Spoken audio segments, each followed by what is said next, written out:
Good morning, students. Today we are going to learn the subject professional ethics and human values. And the topic is the art of ethical navigation, the types of inquiry in engineering ethics. As we know, engineering ethics provides a systematic approach to navigating the complex dilemmas. It is ensuring the responsible decision making, protecting the public safety, and it is critical for maintaining professional integrity and driving innovation. So, what is first of all engineering ethics inquiry? It has three different dimensions where it starts with the structural analysis, which is a systematic process for analyzing the complex ethical problems in engineering context. Then it creates a clarity and resolution where it identifies and resolves moral conflicts, and it distinguishes the clarifications from technical challenges. Then it moves on to informed practice, where it is guiding the professional practice, policy development, and decision making for engineers. So why systematic inquiry it matters? Because of the four reasons. Number one, it prevents catastrophes, which means it prevents the confusion, where the lessons from Challenger and Deepwater Horizon highlights its importance. And it is also ensuring the compliance, where the adherence to code of ethics and regular standards are mattered. It is also upholding the public trust, where the engineers are highly trusted. Ethical inquiry maintains the vital public confidence in this level, and it is also mitigating the risk, where it reduces the legal and financial liabilities from the scandal. So there are four types of inquiry. Number one, conceptual.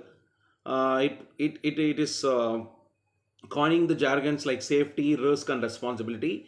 And in this type of inquiry, it is ensuring everyone involved has a shared understanding of the ethical landscape, and it removes the ambiguity, and it creates the foundation for the ethics.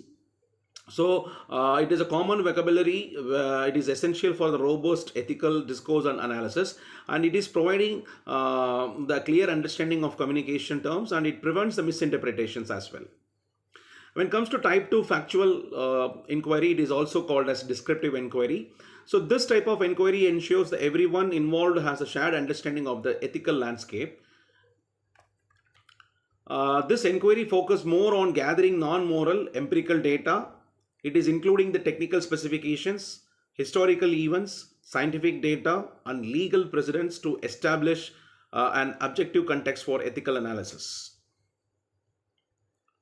So in the third case, moral inquiry, it is also called as normative inquiry. In this case, it is determining the moral duties and principles guiding what actions should be taken. Then it defines the ethical framework, where it applies the theories like utilitarianism and deontology and virtue ethics of two dilemmas. And it is also explaining the professional code of guidelines, examples ASCE, IEEE, and ASME, to inform ethical judgments. So in time for application inquiry, it is also called as practical inquiry, where the insights are getting synthesized. The combined insights has the conceptual clarity, factual evidence, and moral principles. Also, it creates the development for the solutions, which is formulating concrete courses of action for specific ethical challenges. It is also implementing actions which translates the ethical judgments into responsible engineering practices into the real world. So this is where the theoretical aspects of ethics meet practical engineering challenges, leading to actionable decisions. So that is the specialty of this practical inquiry. So in all the four cases, the interconnections of this particular concept is like, if you see the ethical dilemmas are rarely resolved by a single type of inquiry.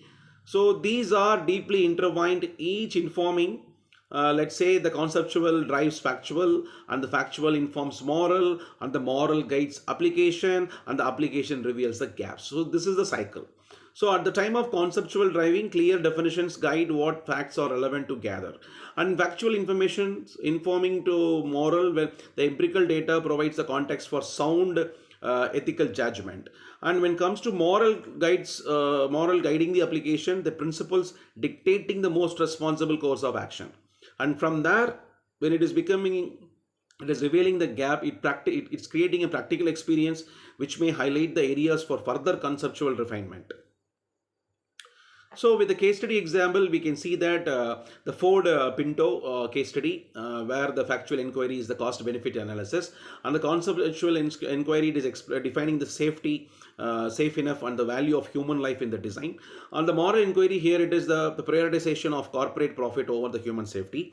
And the application inquiry in this case is to significant legal precedents and mandatory design changes. So these four types of inquiries are involved in the case study of Ford Pinto.